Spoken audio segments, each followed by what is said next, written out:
Hello, thank you for tuning in. This is going to be an interesting conversation because it is my goal in this conversation to challenge and to really flip what you believe right now about obstacles and the alleged impediments that are blocking the growth of your business or the success of your business. Small business owners and entrepreneurs, we are conditioned to envy big businesses, right? We are conditioned to say, well, we cannot possibly compete with the big guys because they have more equipment, they have more people, they have more money, they have bigger budgets, they have all of these things that we do not have.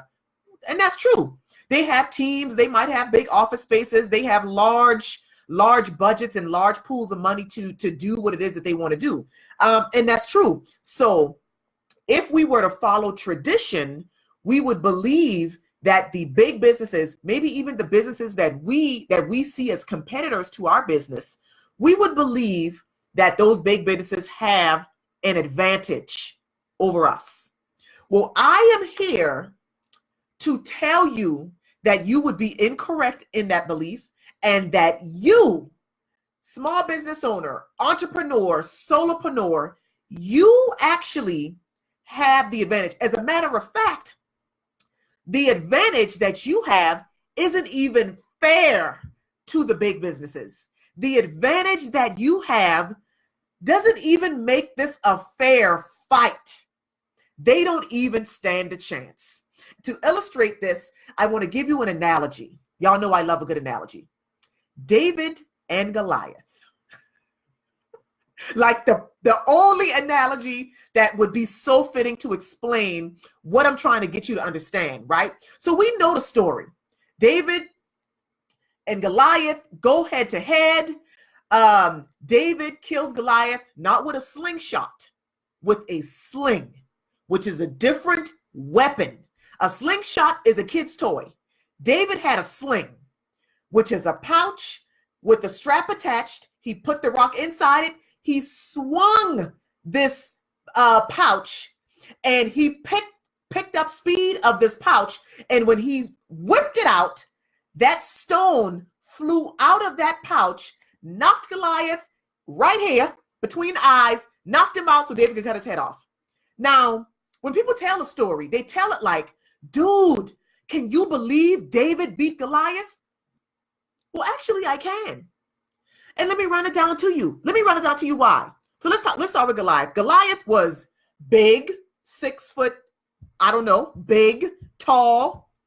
Goliath had a helmet. He had armor. He had a sword. He had a shield. He had this. He had that. He had all of these other things, right? When he came to battle, he had all of this equipment when he came to battle. Oh, and he also had an escort. Like, go back and read the scripture. He had somebody that was like leading him into the valley to fight this battle. What did David have? David had his staff, his stones, and a sling. The king tried to give David the traditional equipment. He tried to give him a helmet, a sword, a shield, armor, all this other stuff. But David was like, nah, bro, I'm cool. I'm good.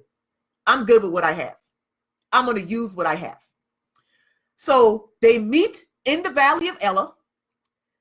Goliath is on the other side with all of his big, bulky stuff talking trash.